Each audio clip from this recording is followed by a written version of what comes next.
Aujourd'hui, nous sommes à Grande-Synthe et dans le bois que vous voyez autour de moi, des centaines de tentes abritent encore des migrants. Une évacuation est d'ailleurs en cours. Alors nous sommes allés sur place pour tenter de comprendre quelles conséquences le confinement a pu avoir sur le quotidien de ces migrants. Regardez. Un caddie, quelques cabas, les dernières affaires de cet homme. Ces tracteurs déboisent la zone pour empêcher une réinstallation. Scène devenue quasiment quotidienne selon lui. Ils détruisent tout, toutes nos affaires, les tentes, les habits. Je n'ai plus de tente, j'ai juste récupéré ma couverture et mes habits.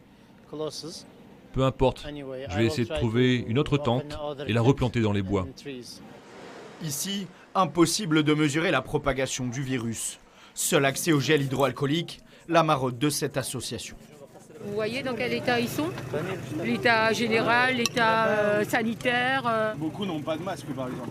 Beaucoup n'ont pas de masque, non. Comment voulez-vous avoir, quelle quantité de masques il faudrait avoir pour tous ces migrants? Moins d'aller-retour jusqu'au centre-ville.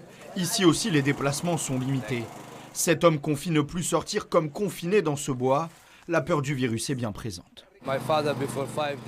Mon père est mort du coronavirus il y a 5 jours dans mon pays, en Irak. Le virus est très dangereux.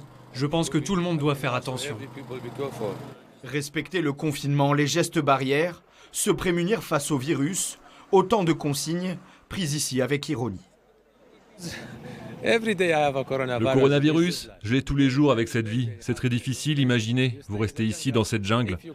Le meilleur, c'est trouver une tente et un peu de tôle. C'est quel type de vie ça? Comment on fait pour se laver, aller aux toilettes, cuisiner? Mon coronavirus, tous les jours c'est ça. Mais le vrai virus, lui, ça me fait pas peur. Cette bénévole documente les évacuations de camps.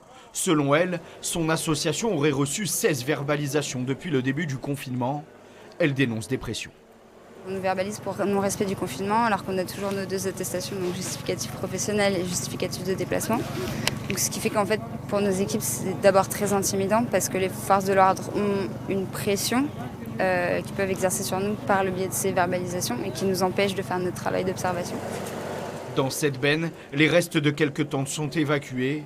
Pourtant, la vie continue. Déjà, quelques migrants se réinstallent, désormais habitués à ces scènes.